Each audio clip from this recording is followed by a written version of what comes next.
Also tonight, a guilty plea in the mass murder shooting that claimed the lives of 5 people in 2023. Among his victims, a 9-year-old boy. The San Jacinto County man who pulled the trigger will spend life in prison and will be spared the death penalty. ABC 13's Luke Jones is live in the studio to explain this.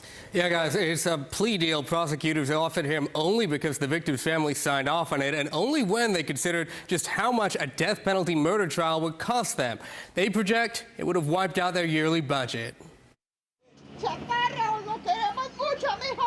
Words of encouragement shouted in Spanish to a shackled Francisco Oropeza as he left the courthouse. We won because they wanted to kill you, a woman tells him. While Oropeza no longer faces the death penalty, his guilty plea means he will spend the rest of his life in prison. No parole, no appeals. He will be in prison until he dies.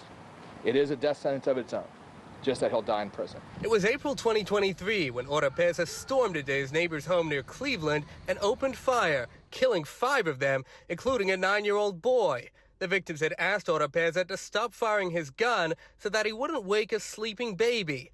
His defense attorney suggesting today their client had been provoked. There was a lot of evidence that suggested there was a lot of taunting from one side towards our client, but we're not saying that gives anybody the right to go to their house and do that. Oropeza, a Mexican citizen who'd been deported 4 times between 2009 and 2016, will now get to remain in the country, but under circumstances he probably never envisioned. He knows he'll never get out. He will never live a life like the one he lived when he was in the free world. Yet any kind of life is more than his victims were offered. Prosecutors say budget constraints essentially tied their hands, forcing them to take the death penalty off the table.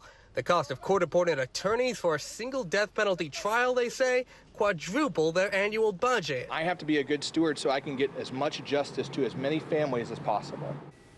And when questioned about why we haven't seen any remorse from Oropeza in the past, his attorneys say that was all part of their defense strategy. Any apology, they say, could have been taken as an admission of guilt, but they insist he is remorseful. And as for the victims' families, prosecutors say they're actually praying for him, praying to God that he shows him mercy. Erica?